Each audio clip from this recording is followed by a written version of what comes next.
And whenever you hear that music, you know it's our halftime report, and we are starting it up here again here on 12/21/2018. A couple of days before Christmas here, Noah, and the markets are selling again, even more here midday. Welcome. It's good to have you joining me today instead of Matt. Got producer Cody, Coach Noah. Noah, how you doing today? I'm fantastic. I'm thrilled to be here. I feel a little underdressed by comparison with that sweater you're wearing. But By the way, it's my Bears sweater as well. well, Chicago hey, Bears. Yeah. I am a Bears fan. My oldest daughter's name is Peyton, Yeah, and that's right. he is named after Sweetness himself. So she doesn't like that fact, but it's true.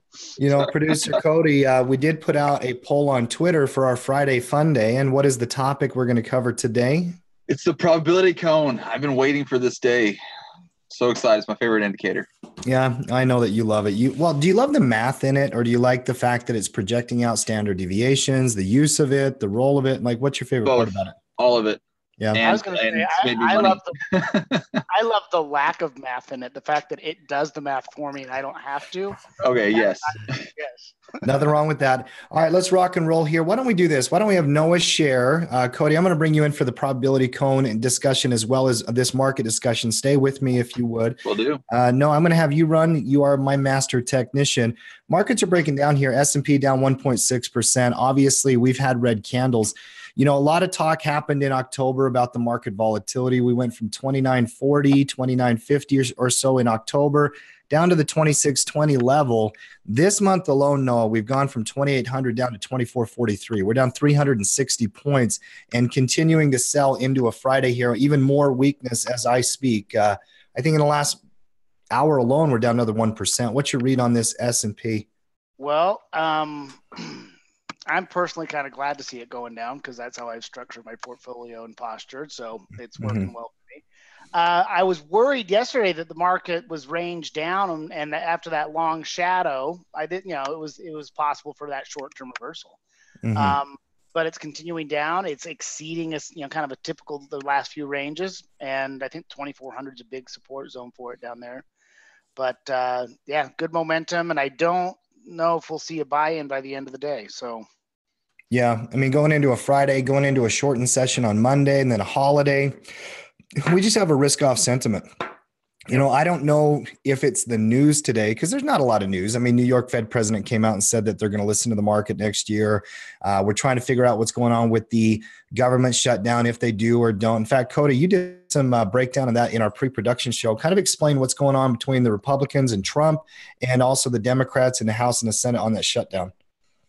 So the shutdown was looming ever since the meeting with Trump, Pelosi, and Schumer. And so then they made a continuation bill that was passed in the House, passed in the Senate. It was just going to keep the government open until February. But the bill had nothing with the border wall in it. Now, the Republicans have the House Republicans and Congress senators, they got onto Trump because they're like, hey, you're going to bring us all down because you've been campaigning on this border wall, and this is now going to be another continuation on the budget without that in it.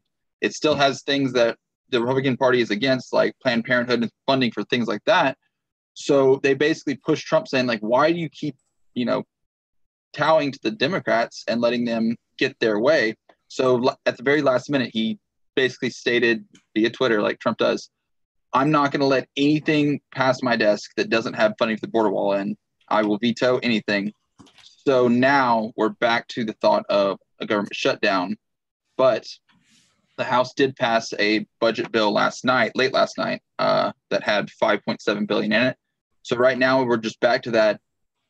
Can the bill get passed type of situation, or will we end up being in a shutdown due to back and forth political matters? I think the last thing the market wants right now is any kind of question as to what is going to happen. Uncertainty is not going to be good for market volatility. There's no doubt about it. So if they could come to some kind of resolution, that might be good for markets. Noah, I'm reading this over and over and over and over again that we are in oversold conditions. Oversold has some kind of implication that it's not going to go lower, which I don't think that's necessarily what that means. No. What does it mean to be oversold, Noah?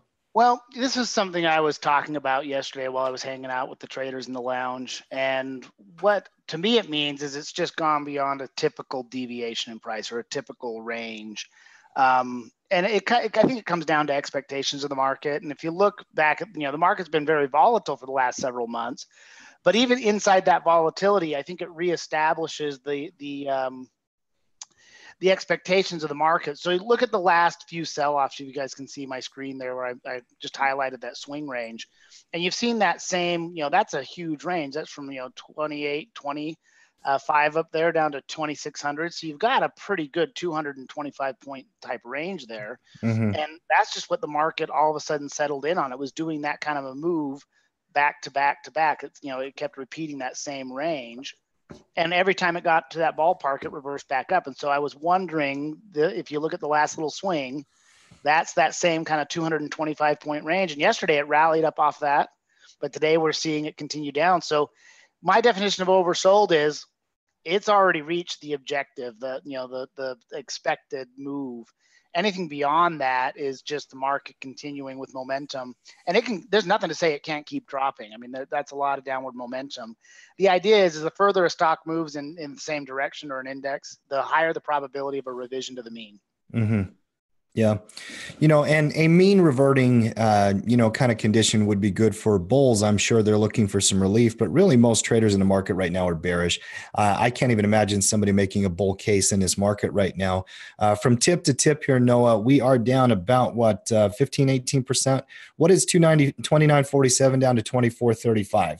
Well, let's go. Know we hit that 20% mark. Well, let's see. About 580 points, I think.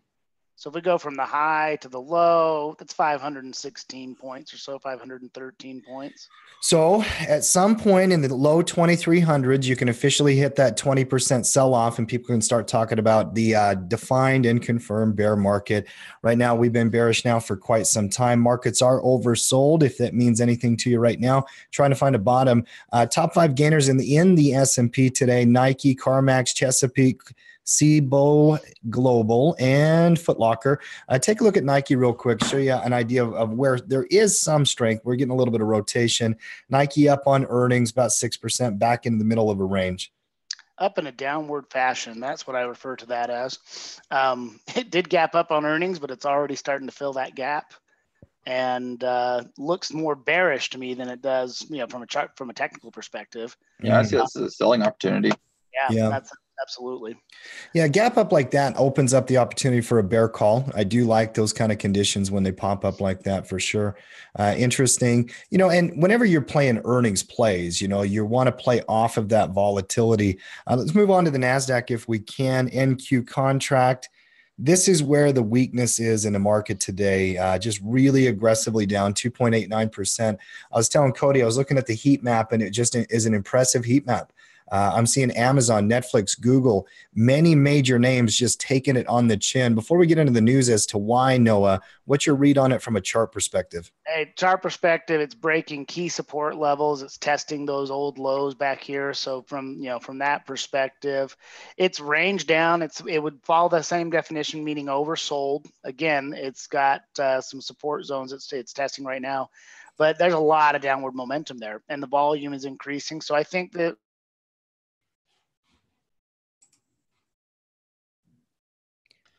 we lost Noah. I think we might have lost Noah. I always wonder whenever there's a pause like that, whether I'm frozen, I'm looking for my Wi-Fi, I'm checking how many bars I got, all that kind of stuff. I'm like, nope, it's just Noah frozen. Cody, why don't you go ahead and take over the screen? Who knows if and when all right, we'll get him right back. Second to close my personal account, and then I can do that. No problem. And Noah is frozen in time. It's the joy of a Zoom meeting, by the way, where we broadcast these halftime reports. All righty. You see my my toss?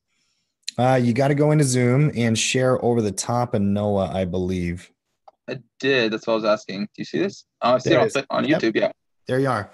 And did we get Noah back?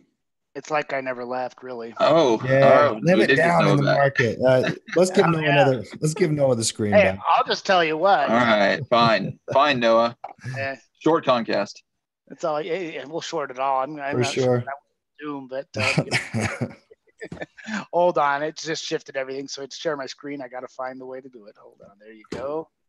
There you go. All right, back in action. Okay. So you were talking about the oversold conditions in the NASDAQ, where the bottom might be. I think out of all the different indexes, this one was holding up better until it broke down. That breakdown at 64 and change was very, very significant. We're now down how many red candles in a row? 1, 2, 3, 4, 5, 6, 7, 8. Does candle count matter to you, Noah? I mean, that's part of pay expectation. Absolutely. The statistical average for the market's been 8 to 10 for the last long while. And anytime you get past 8 to 10 candles in one direction, you should start expecting a revision to the mean, or at least a couple, 2, 3 candle reversal.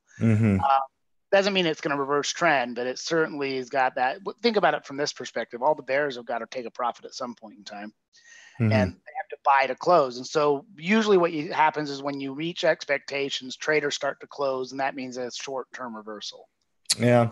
Let's break down some of these individual technology companies. Twitter is one that I want to look at first. I actually have been interested in Twitter from a chart perspective, like the idea of the reversal, came out and got a downgrade. In fact, this Citron Technologies or Citron Research, whoever this is, they called the stock toxic. And this is maybe the worst insult I've ever heard about a stock.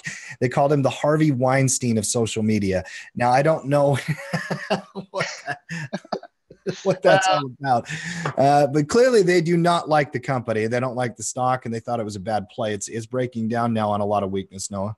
Yeah, no, there's definitely a lot of downward momentum there. There's a big support zone here at 27-ish that you can see just looking at the chart. That's an obvious benchmarking price.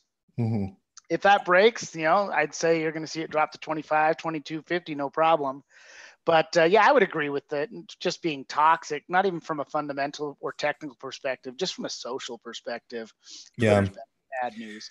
Well, social media in general has been under pressure and bad news for a little bit. I think that it has become toxic in some ways. Take a look at Facebook. Let's go through all the communication stocks. They're all under pressure here today. Facebook has been on our bear watch list for quite some time. That significant break at 140, we're now down about 14 points on that break in the last 3 or 4 days. Guys, aggressively bearish. We talked about it day by day by day in the halftime report, showing weakness. Now we're even breaking below some major support here, Noah. They came out this week. They got sued by the Washington Attorney General, and there was more data, more news that guess what? They haven't been doing right by their customers, and they've been, having some data breaches and whatnot. What's your read on the chart? And that support zone, I think, is likely to break just based off of the pressure. And look, there's quite a bit of volume coming into that support zone. So once support zones break, I think you tend to see the sellers pile on. Sure. Yeah, I would agree with that. Move on to Netflix, if you would. Netflix also down. This is where I'm seeing all the weakness in the market. This is breaking major support here today, Noah, on a Friday going into a holiday weekend. Netflix is definitely not getting the Netflix and chill vibe right now. There's a lot of pressure there, and there's a lot of downside risk, even from this point forward. In fact, if you're looking at this is almost a new trigger entry at this point, right, Noah? Oh, absolutely. In fact, I was chatting up some of the trade loungers. Coach Emily was texting me this morning about this one. We were talking about this in the lounge yesterday, expecting the breakdown, and it's just breaking that support level at 28.49 or 249 there. And we're looking at a good, I think it's got a good potential range to the downside. One of the things that we were pointing out last week, and I don't know if this is an indicator you've ever used, but these volume profile levels are pretty interesting. There's a gap back here in the past and very low historical volume below this price point. So there's a vacuum of activity between 249 and about 222. And that, I think, is why you have a really good potential breakdown to that 222 zone where it fills that old gap from back in earlier in the year. I definitely see the weakness in the market here. This is the area where I think there's really good opportunities across the board this week. Yeah, and the market is trying to bounce back the last 10, 15 minutes or so. We'll update the intraday charts here in just a minute. We'll take a look at what's going on. Another company, Amazon, down big. Google, down big. Oracle, down big. Salesforce, down big. A lot of your favorite tech names here. Amazon breaking major support zones right there. Google testing this 1,000. Now, and here's the trouble. It's 12:46 on the East Coast. We've got about, 3 hours and 15 minutes left in the market day here, Noah. Are you going to take a long position either direction, long bearish, long bullish, either through puts or calls or some variation of it, going into a Christmas holiday and a shortened trading session on Monday, that's a really tough sell for me. No, my plan this time of year is always to build up the theta. Yeah. Because the markets historically have a really low volume over the holidays. Everybody's attention turns, travel, et cetera, and the markets just get a little quiet, historically speaking. Doesn't mean that this year might not be special and spectacular in some form or fashion, bearish or bullish.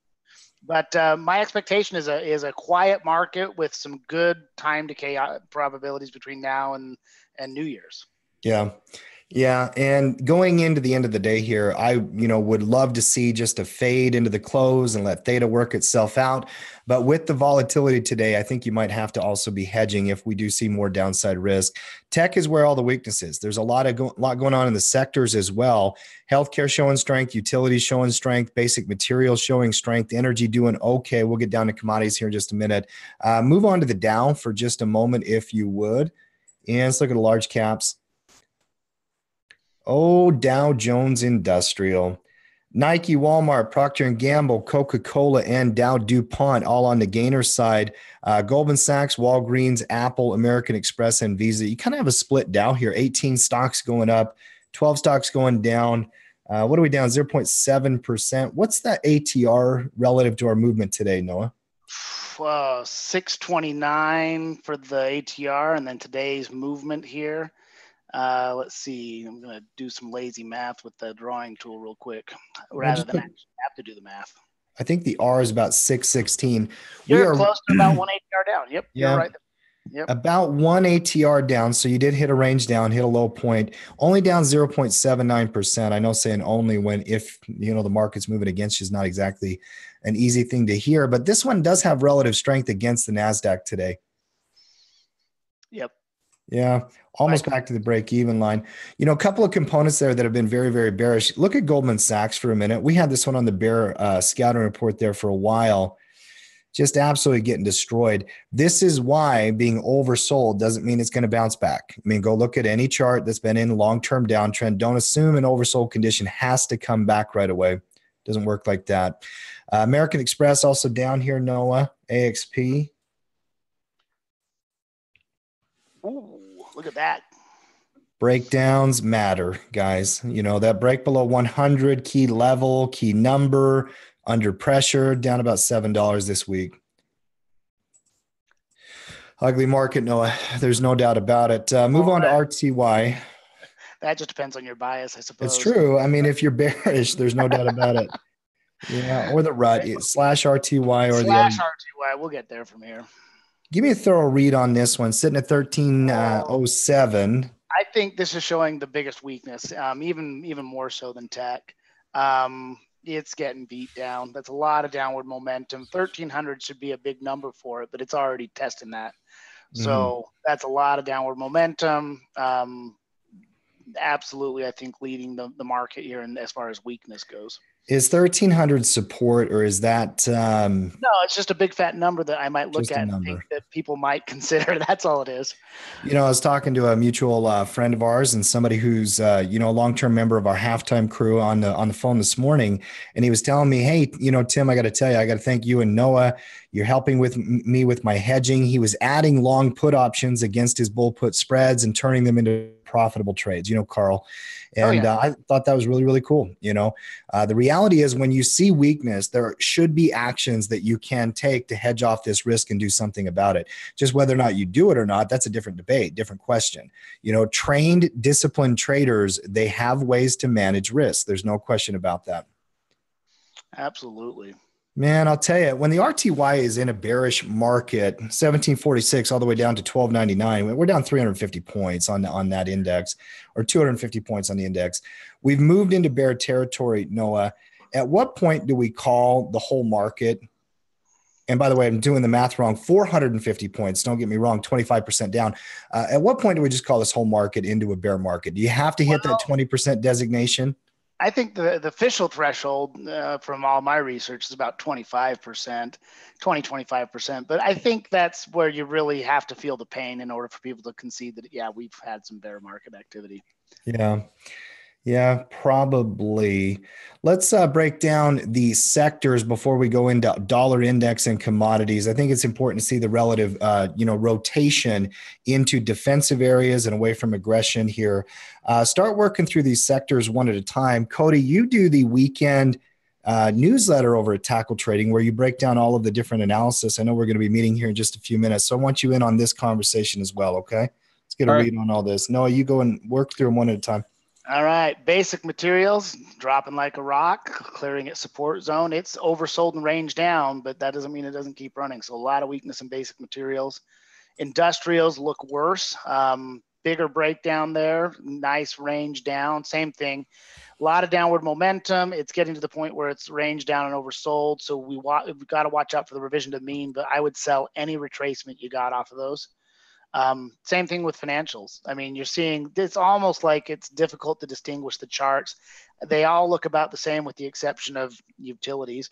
Technology, we talked about a lot of weakness. It's actually, I thought it was one of the stronger areas of the market until now. Now that it's broken, that's out the window. You're same thing, oversold, range down. Energy, bloodbath.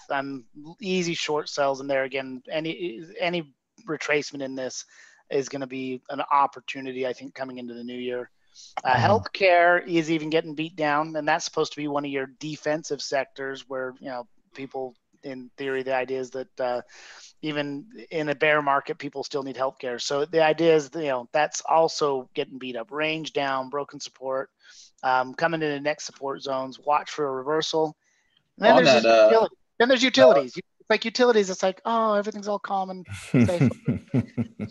Oh, utilities look pretty good to the bull side, actually. Yeah.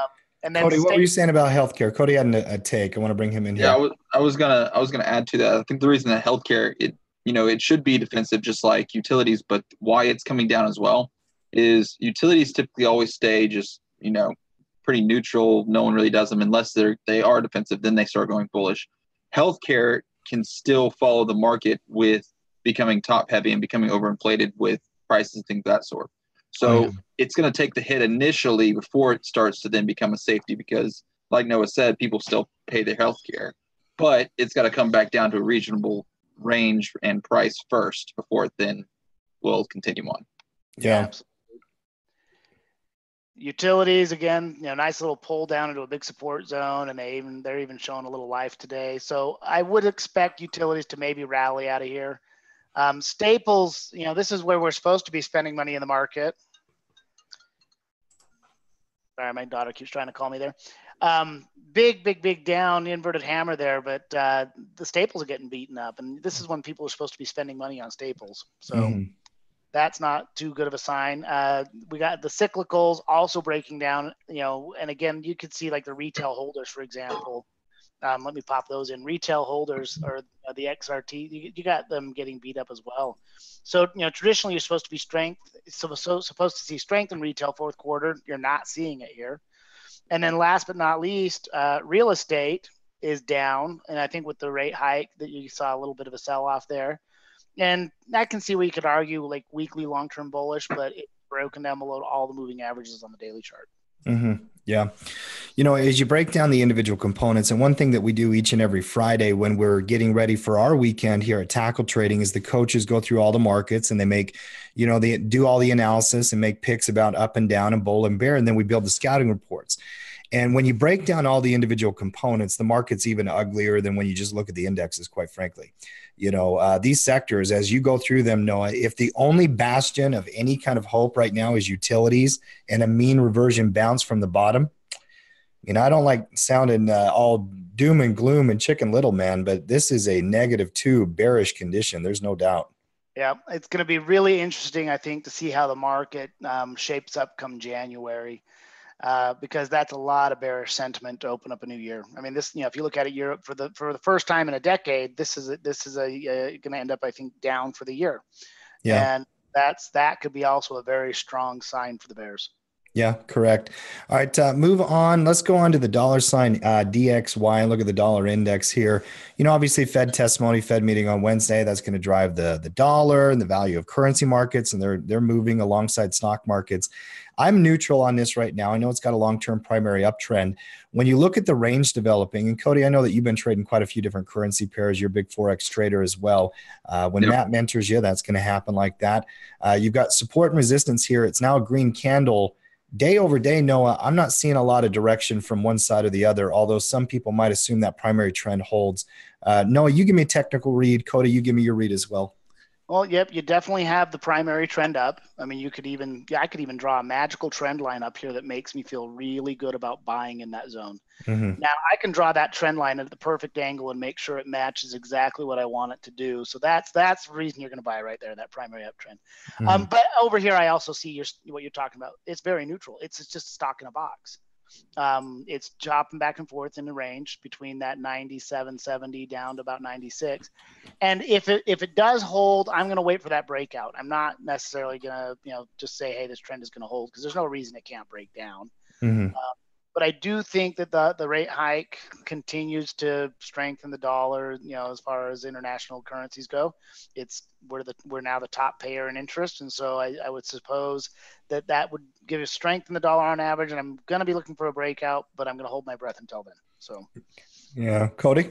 Mine's about the same. So actually, there was a shorter term uptrend than what Noah had drawn, and that got violated about 4 days ago. So that takes me slightly off of the. Yep, there you go, Noah. I told you straight up, I was drawing my trend line specifically to give me a bias to the upside. Yep. You're drawing this rational trend line here. That's no good. And see that, so that one was broken about 3 days ago, and it's still in that range between 97 and 97.50. So I become a little bit more neutral because it kind of came down off of that. But as Noah had mentioned, with rising interest rates, the dollar would give the best return on what's known as a carry trade.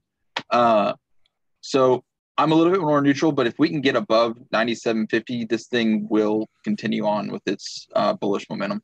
Mm-hmm. Yeah.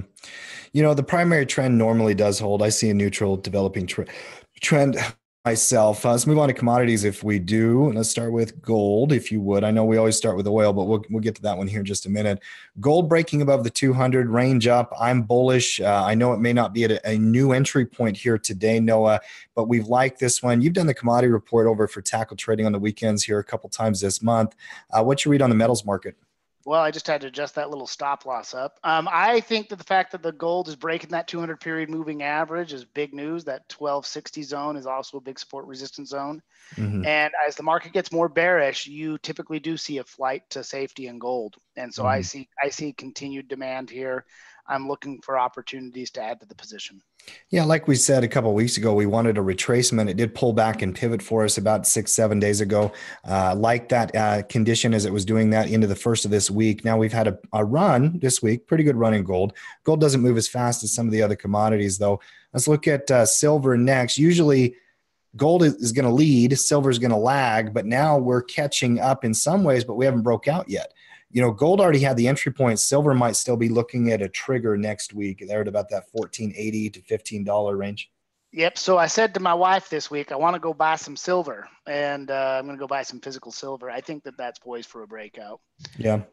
It's just knocking on the door. Precious, gold has already broken out. I like to look at this precious metal index from time to time. It's ticker symbol XAU. And that it's XAU, they've taken the dollar sign off of it. It's very similar to the silver chart, and this tracks both gold and silver together, and it looks to me like it's forming that kind of cup and handle or inverted head and shoulders type breakout, and it's got room to run up to that 200 period moving average. But I do see strength in the precious metals, and I think silver is poised for a breakout. Yeah, let's move on to oil if you would. CL. Oil. One of the best selling opportunities in the market this week. When it broke below 50, it was a clear trigger, clear pivot. Another $4 down is about 8-9%. We're looking at losses this week of another 10%. There's an old saying, trade with the trend. The trend is your friend, and don't overthink it, right? This is an example of that. We're now at a doji. Are we in oversold conditions? Yes. Are we at profit-taking points if you're bearish? Probably somewhere near here. What's your read on this one, Noah? Well, I want you to notice the $5 increments this thing is tending to move in. So it broke from 50, drops down to 45. You're seeing it doji forming here at 45. The next support zone is going to be down there at 40. It is oversold. It's still trading down. I still see a lot of inventory problems for oil, so I'm going to maintain a bearish posture on this. I'd sell into any retracement or buy put options. But I was going to say 45 has become the new 50. Looks like it's going to start a little low base pattern there, just like it's been doing. And I mean, I've seen this happen with a couple of silver was doing it all last year. It dropped down, low base, drop down, low base, drop down. So it's like pattern continues. I would venture to guess it's going to make a low base at 45. I don't know. I mean, I get the $5 range, and that's what we do as traders. We logically think about numbers like that. But the reality is, I don't know if there's support until about 42. Historically, is there a pivot at 45 that shows me, that there will be a bounce? I don't see it personally. I know where you're coming from, Cody. I'm not saying you're wrong from the logic standpoint, but really it's more like the 42 range historically, Noah. Yeah, 42.50 we'll call it. That seems like a good strike price number. What's the number? Was it 42 that all the hedge funds look to buy if it gets there? Well, I remember that is an interesting price point. That's really anything below $40 a barrel is where a lot of producers run into problems making profits. And so what happens is if it gets below $40, all of your smaller producers have to shut down pumps because they can't afford to sell it that cheap. And it actually has a tendency to drive smaller operations out of business, and then they get gobbled up by the bigger guys. So anything below $40 a barrel, I think, is really cheap oil.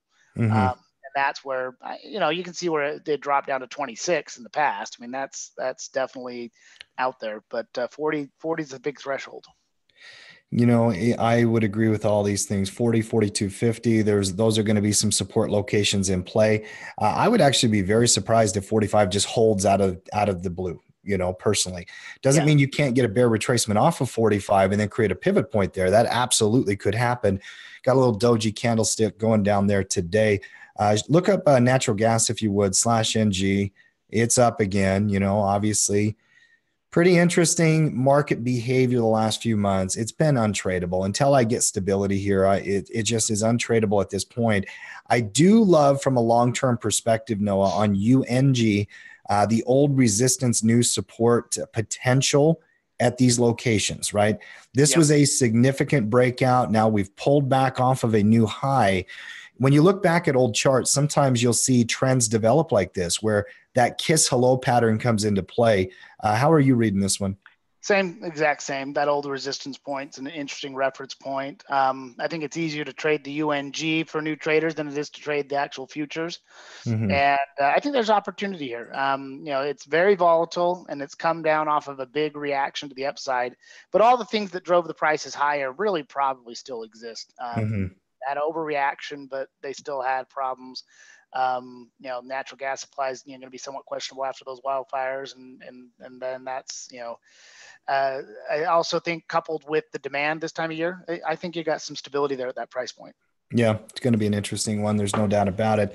And that's our market breakdown. It's interesting when we're going through this each and every day in the halftime report and as a part of our routine. It ends up painting a pretty clear picture, and volatility is the picture for me heading into the end of the year. There's uncertainty.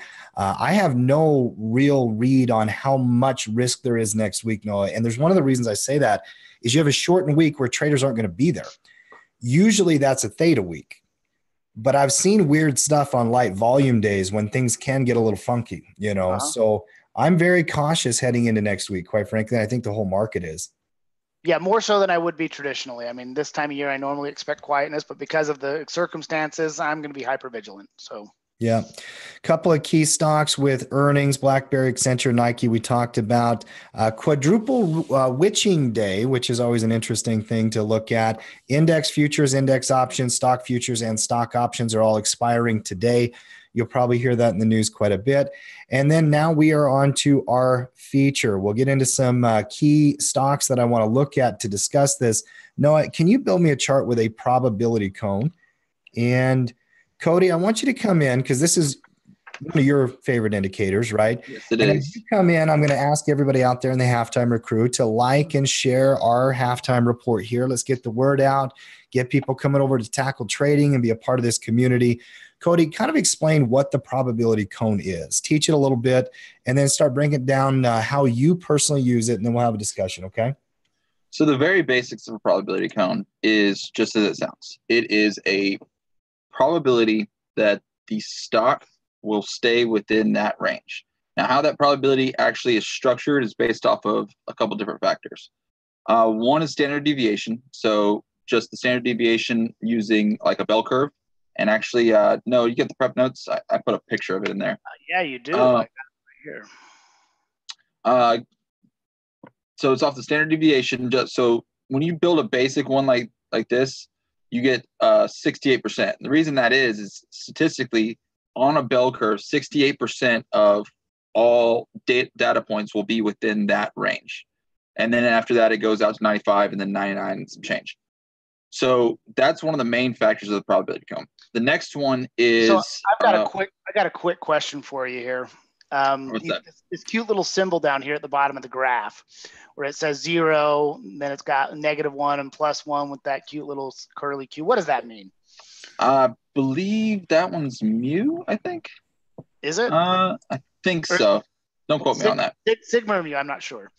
But those are standard deviations, in probability. Yep. Out, yeah. So the next thing that the cone brings in is volatility, and the volatility obviously would widen or lengthen or shorten the cone based off of that, because the standard deviations do change off of volatility in statistics. In statistics, it's known as standard deviation or deviation of mean. And then the third one, which is what I think is the coolest, is it goes off of options data off of the Black-Scholes model. So if you go to go to like on CAT, where you can see that it's opening up pretty evenly on either side. But if you went to a stock like, let's say, Tilray, and go out to a weekly on Tilray, and what you'll notice, it's still trying to calculate. It may take a to show up. The volatility on this is causing the Black-Scholes some heartburn. So what will actually happen? I'm surprised it's not bringing it up over there. I mean, I got it on mine. I've seen it where it comes. It just takes a minute to calculate sometimes. So, well, what we'll end up seeing? There it is. It came in. All right, so you can see how this one's a little bit smaller. Now, also go out to a weekly on that, and what we'll notice is that's where the Black-Scholes really starts to come into effect. Whereas the options, you see how that cone's no longer doing the nice open probability like you think it should. It starts reverting down to the downside, and that's because the volume and price of the options out in the future don't point to this thing being very probable to the upside. So it's like standard deviation and Black-Scholes came together and had this beautiful baby we call the probability cone in statistics or in trading. On the reverse side of Tilray, look at gold, GLD. That's all standard and beautiful. Yes, but it's also, you can see how the top one's a little bit wider to the upside. Yep. So it's just, you can kind of add to that. That's from the options prices in the future starting to become higher, because people think gold's going to continue upward, whereas people think that Tilray is going to continue downward. So being able to mix those two together, we can now use this, and I can keep going on and on about just how beautifully it comes together. But the way that I use it is, if I'm selling an option for theta reasons, I'm staying outside of this cone, because statistically 68% chance is that the stock and the options will expire with stock inside that cone. So if I'm selling outside that cone, I now have an additional indicator to help me know that my odds and my ability to be correct on my delta are correct. So my pop ends up going up from there. It's one of the things I love about using volatility, probability, and just data in general is it allows you to craft trades strategically. There are times where, like, for example, in a bear call spread, a standard rule would be somewhere less than 25 delta.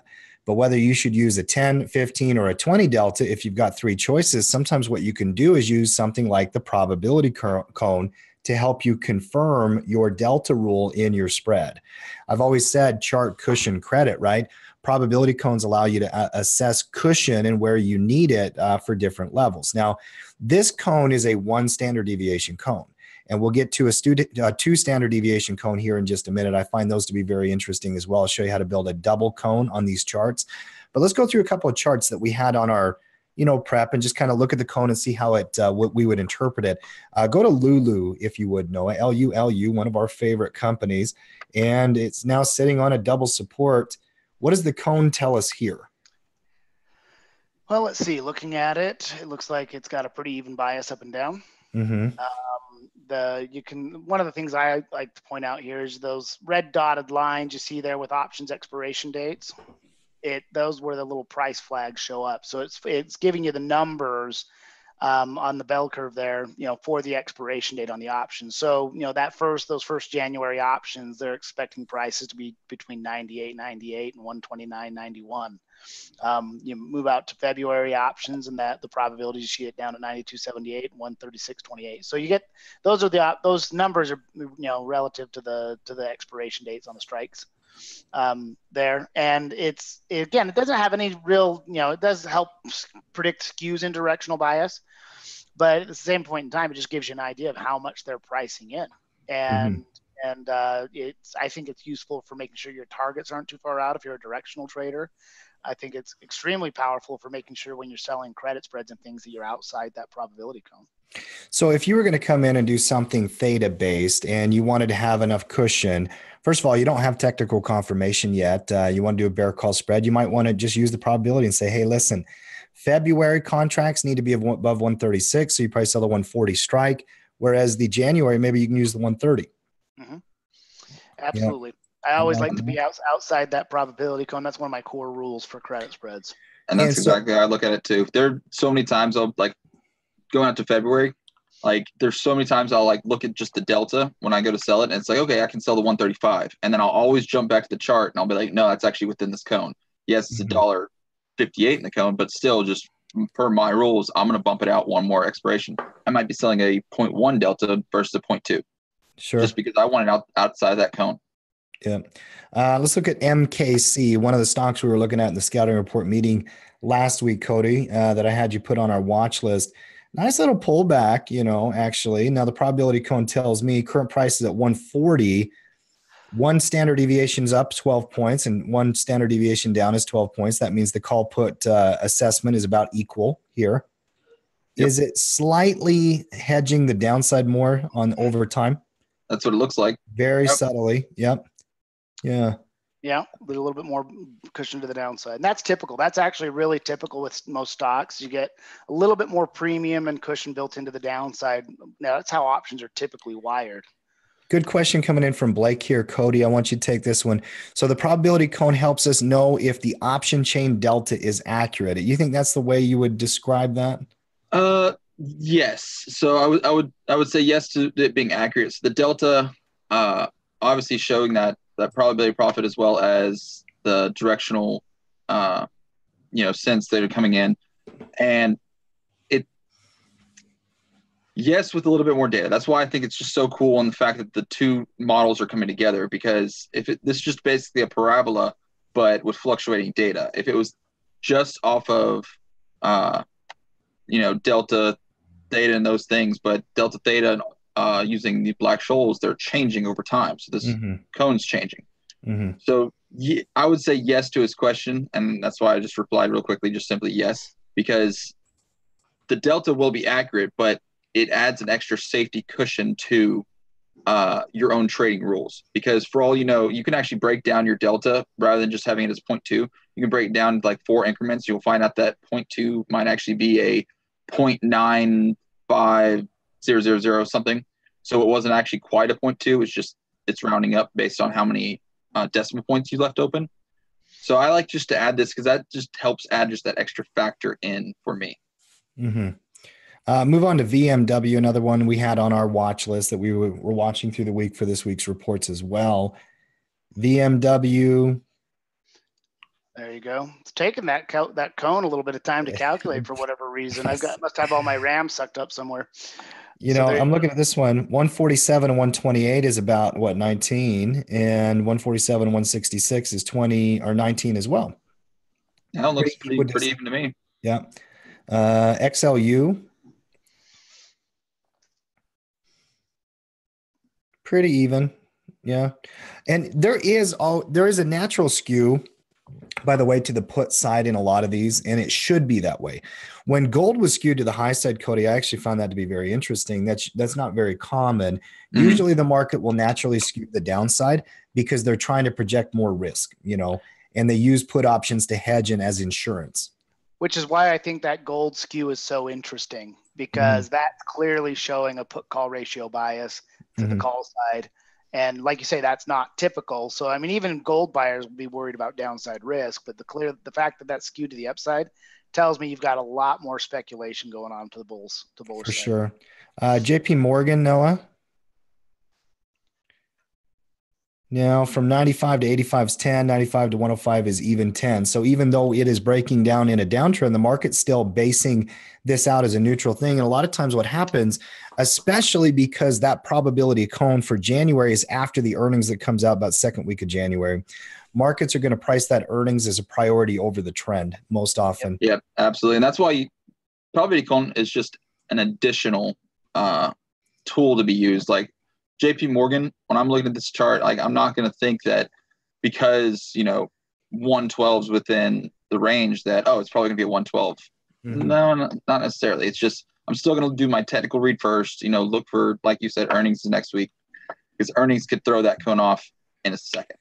Go up on the beaker, Noah. I want to add one element that I've added in the past on different charts, and that's a double probability cone. Type in probability of expiring cone and double click it in there, but edit the settings to 195. So we're going to get a second standard deviation number, not the first standard deviation number. Wait, hold on. You're doing the probability range 195? No, 95.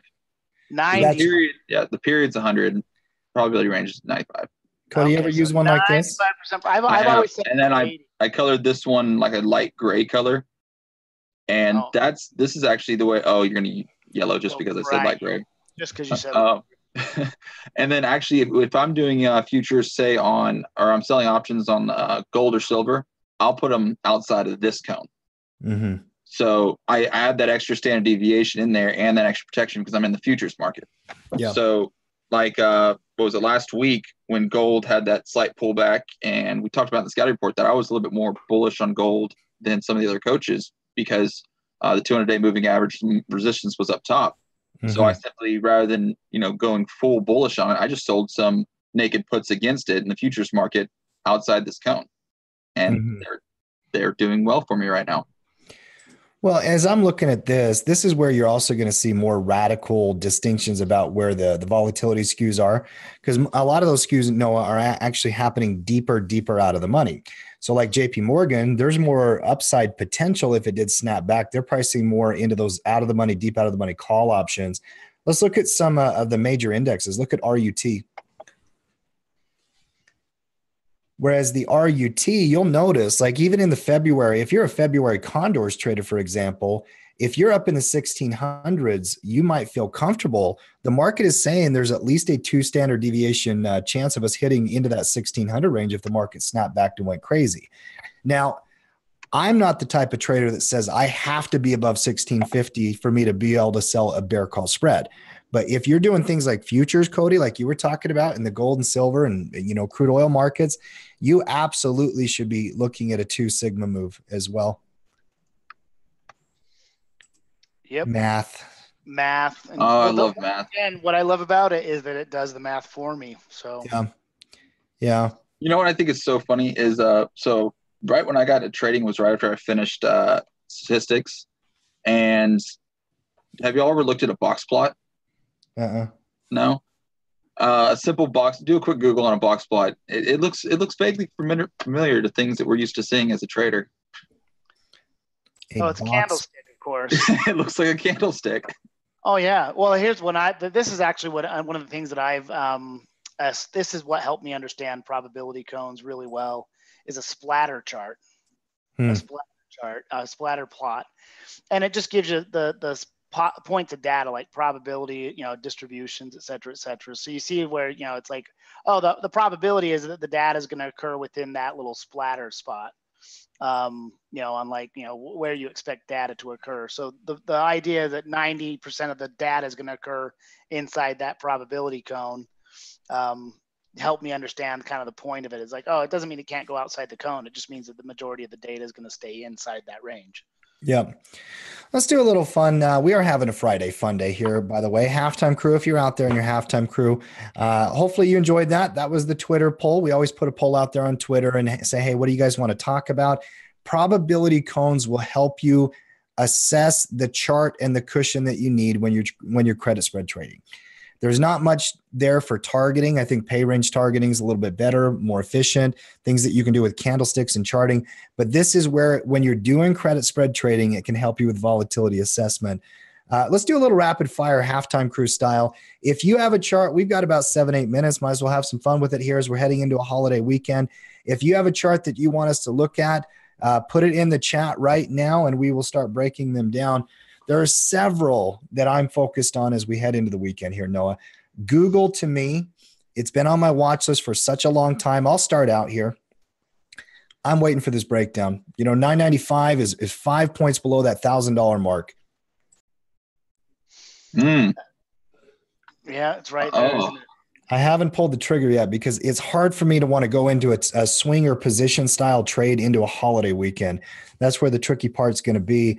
Robert, MS, Morgan Stanley. Let's take a look at this. Cody, you give me your read on this one first. Let me jump over back to there. Morgan Stanley looks like a lot of the bank stocks, just like JP Morgan. It's definitely down. We're getting that small candle down at the bottom. I don't see this thing necessarily getting a huge pullback anytime soon. It is to the downside, but I would like a technical trade here if I'm not already in it. If I was in it, I'd be looking to take some profit right now. This one was on our option report bear list a couple of weeks ago when it broke below that 44 level, that support zone. It was a clear trigger down, kind of like that Goldman Sachs chart we were looking at, and JP Morgan as well. Morgan Stanley also down. I assume, off that real quick, I assume if our target was probably right in this range from that breakdown. I think this is profit taking right here at 38. Yeah, I think so as well. Noah, you read this one. It went down. It did.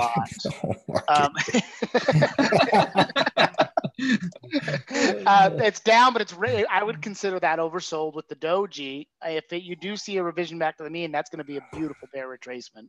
Yeah. Boeing, I'll take this one from Lorena. Lorena, great to get that idea. I've been neutral on Boeing, but it's like even the great can fall. If we're moving into a bear market and you break below 300, it's a bear signal. Doesn't matter who the company is. You cannot fall in love with any of these names right now. We learned that from Apple Computer, by the way. Apple is one of my favorite companies. They make great product. I will defend that forever. I love their products, and they have been bearish, and we've been bearish on them for a while. Do not fall in love with the name of the company for sure. Oh, yeah, absolutely. Next. Yep, keep going. BTU. Now, this one reminds me of the commodities report. I'm pretty sure this is one of our picks from the commodities report. I think that it was. It's got a nice little low base, descending wedge forming. I like it. First of all, I have to tell you a story about Peabody Energy. This ticker symbol used to make me curl up in the fetal position and suck my thumb. It's one of my first really bad losing trades. I got my butt kicked on this trade. 15 years ago, and to this day it still makes me go, okay. That's a good looking low base breakdown, and we talked about the potential breakdown in the coal sector in the commodities report. If you haven't checked it out, go check it out. It's still a valid trade this week.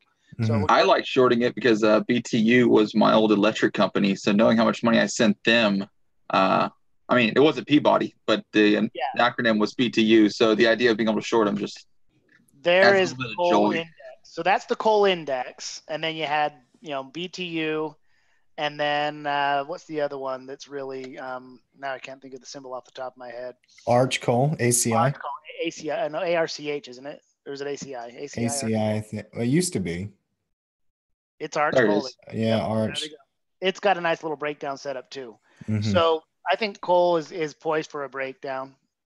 I can see it. The Arch Coal though looks like I think 75 would be your next support, whereas the other ones have clear air below them. I think BTU is a cleaner trade. Yes, absolutely. One other one here, J&J from Blake. Blake asked, how does an outlier stock move on news like J&J affect the probability cones? Well, not sure about the probability cone on the outlier here. No, how would you answer Blake here? Well, okay, so one, you're in that bad news situation. This is kind of a dead cat bounce type chart setup. That's kind of a crude way to describe it, but they had some pretty negative news. You got a really big reaction to it. The price is settling down. Is the news bad? Are we going to see the type of class action lawsuit that takes billions and billions of dollars out of Johnson and Johnson, or is it going to be they're going to shake it off because so what? All the above. They could all happen. And I mean, your cone's not showing up there, but I pulled it up pretty much because the volatility on this thing with the drop, the news-based drop, that cone opens up really wide. That's what happens on these drops like that. Hard to predict when there's litigation involved. So that being said, keep that in mind. I would steer clear and trade something else personally. And one last look at the overall market. Noah, just give me the S&P if you would. I'm looking at the internals. I'm looking at the broad markets. S&P, as we currently look at it, it's got a W pattern on the intraday, trying to hold 2440. Guys, pay close attention to 2440 if you're day trading or hedging. 2460 on the upside. Market feels like it wants to fade here a little bit. Noah, NASDAQ down 2.5%. Crude oil up 0.5%, actually. I wouldn't be surprised if you saw a small buy-in by the end of the day, because if I was a bear and I was making all this money, I'd want to be laughing all the way to the bank, and I'd be wanting to close my trade out. So that means I'd be buying in at the end of the day. Yeah, I agree. All right, guys, we are off on Monday. We're taking the Christmas holiday off as well. So, Cody, next time we're going to be back is Wednesday. Is that right? Yes, that's when we will be back next. Yeah, for sure. Merry Christmas, happy holidays, no matter, where you are out there. We do appreciate you at Tackle Trading. We love doing these halftime reports. If you enjoy it, no, I was thinking about our year and how much we've done and what we've built and where we're heading into 2019. And I was thinking about what Gino said on the podcast last year and we reviewed it the other day. You always just want to beat what you did last year, And guys, if you're out there and you're a trader, you're an investor, and you're heading into the next year, start thinking about what your goals are. How do you want to improve your system? In fact, there's a really wonderful course out over on Tackle Trading called System Development 101. If you're looking for something to do over the holiday weekend, go take the course. Over the Christmas holiday time, go take the course. Trade safely, trade risk averse. Noah, take us out. Last words, my friend. Oh, well, if I'm going to do last words, I'm going to brag on what we did yesterday in the coaches lounge. We put on a little trade on Netflix and walked away risk-free. And the trade already triggered, and we got this beautiful risk-free debit spread in one day. And that speaks to the power of education. So back to what Tim said about being better next year than you were this year, education is really, I think, the key to making those goals happen. Man, I popped in late yesterday, and you told me I missed out on the greatest setup. You missed it. It was the single best lounge we've ever had. I guess you're right. I did miss out on that, man. You did miss out. Emily didn't. She was there on time. My last words would just be I love the probability cone. If you guys enjoyed learning a little bit about my favorite indicator, then definitely give us a like, share, subscribe, tell a friend, share the video, get some other people out there, get some education. There's more than enough in the market for us all to learn and us all to protect ourselves and be better off in the future. So share the gift that Tackle Trading provides, and that's education. Good job, kiddo. I appreciate you, Cody. You've done a great job this year, and on this halftime report and on YouTube in general, you're doing great. All right, guys, we are out. We'll see you on Wednesday next week in the halftime report. All of our regular content for the weekend, scouting reports, will happen this weekend at Tackle Trading. So if you're a pro member, plan on looking at them. There's markets open next week, so we're going to do a full prep. And then check your schedule. We do have a few shows on Monday and Tuesday that we're going to take off with the holidays. So we will see you guys next time.